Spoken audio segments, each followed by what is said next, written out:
ఇది land scam పెద్ద ఎత్తున చేస్తున్నారు. రామాయపట్నం దగ్గర ఇండోసోల్కి కానీ, గ్రీన్కో కంపెనీకి కానీ, లేకపోతే షిరిడి సాయి కంపెనీ కానీ వేల ఎకరాలు ల్యాండ్ స్కాము బినామీ జగన్మోహన్ రెడ్డికి అన్నవాళ్ళు. అదే జగన్మోహన్ రెడ్డి బినామీకి మీరు ఎలా భూములు ఇస్తారని అడుగుతున్నాను. ఈ భూములు అందులో బలవంతంగా అందులో పోలీసులు అంత పెద్ద ఎత్తున ఉపయోగించి బేభత్సం చేసి ప్రజలను భయకంపితులు చేయాల్సిన అవసరం లేదు. ఎవరి తరఫున ఎవరి కోసం మీరు ఈ నిర్బంధాన్ని ప్రయోగిస్తున్నారు? జగన్మోహన్ రెడ్డి గారి కోసం, లేకపోతే అదాని కోసం, లేకపోతే షిరిడి సాయి కోసం, లేకపోతే మోడీని సంతృప్తి పరచడానికి? ఏమిటి నిర్బంధం? అందుకని ఈ తీవ్రమైన నిర్బంధాన్ని మేము ఖండిస్తున్నాము. కలెక్టర్ ఇష్యూ చేసే నోటీసుని వెంటనే ఉపసంహరించుకోవాలి. బలవంత భూసేకరణ తగదు.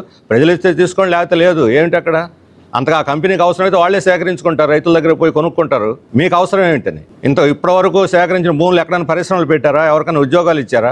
ఎక్కడో ఉన్న బీపీసీఎల్ అంతకుముందు విశాఖపట్నం అన్నారు, ఆ తర్వాత కాకినాడ అన్నారు. అనకాపల్లి లేదు, విశాఖపట్నం లేదు, కాకినాడ లేదు, ఇప్పుడు పోయి రామాపట్నం అన్నారు, రేపు పొద్దున దొగరాజపట్నం అంటారేమో. అంటే ఎక్కడ భూములు ఖాళీ ఉంటే అక్కడ ఇవ్వటం మీ పని. ఇంతవరకు ఎందుకు పెట్టలేదు?